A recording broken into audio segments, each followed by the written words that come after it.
So today what we're going to be doing is talking about chapter 5 in the book. It's in the old book, it's chapter 8, and it's the conflict that the pioneers had with the Native Americans and the U.S. government or army during this time period.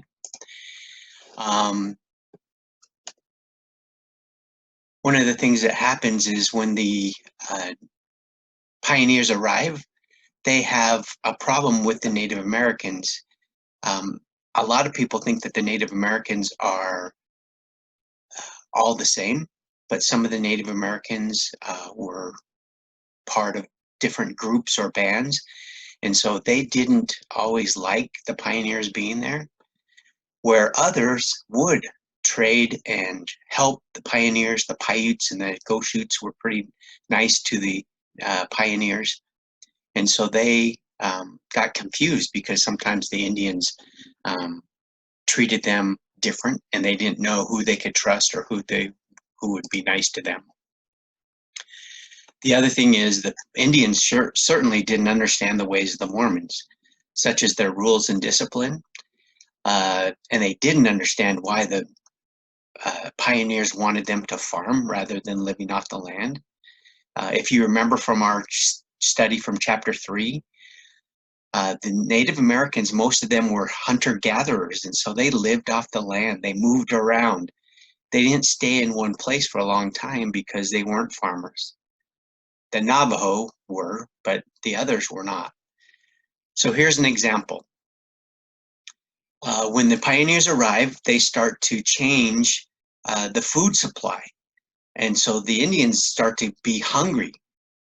So the Indians will see a cow out in the pioneers' field, and they'll go take it. Because in the pioneer life, in the Native American life, you take care of yourself, right? You take care of other people in your group. And if you need something from somebody else, you help each other out. And so these Indians, these Native Americans would go and take this cow because they felt like the pioneers should help them. And of course, for the pioneers in the Wild West, if someone takes your cow, we say it's stealing. And so if you steal a cow in the Wild West, the punishment is you get shot. So that's why the Native Americans didn't understand why there are different rules in their discipline. The other thing too is the pioneers brought lots of diseases that the Indians didn't have immunities to. Lots and lots, and I'll have listed those diseases later in the PowerPoint. But that killed off a lot of the Native Americans, and that didn't happen just with the pioneers in Utah. This happened all across America. When Christopher Columbus first arrived, millions and millions of Taínos in the islands were killed because of the diseases that were brought. So because of all these different things that happen, they don't have a good relationship. And at some point, the Native Americans are wanting the pioneers to leave. They don't want them to come.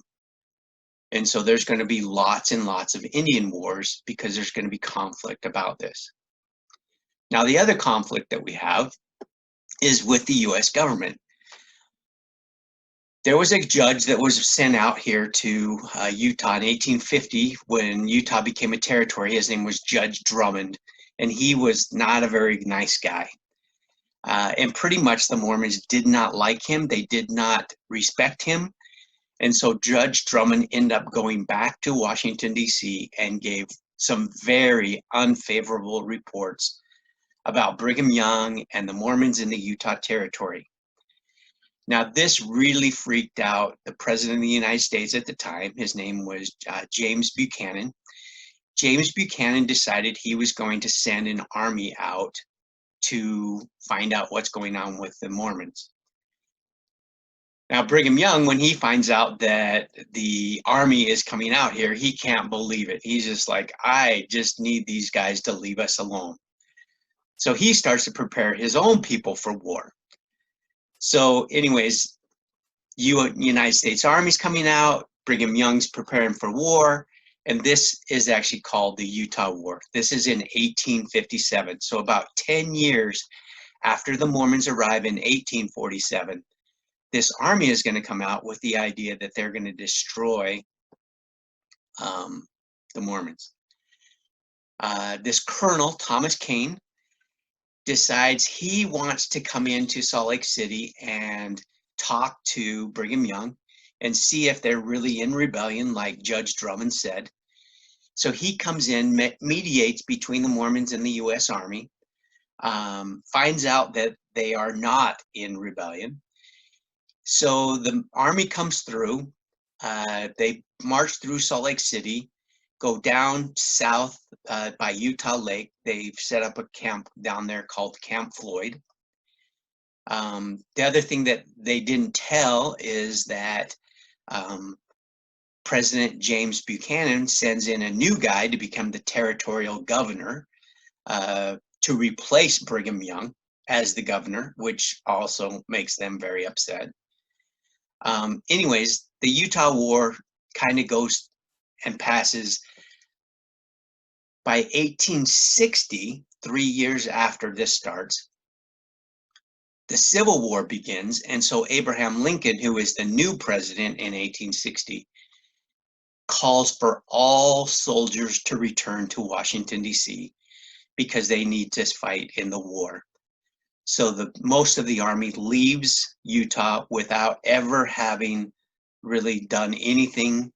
It is called the Utah War, but no one really gets killed during that time.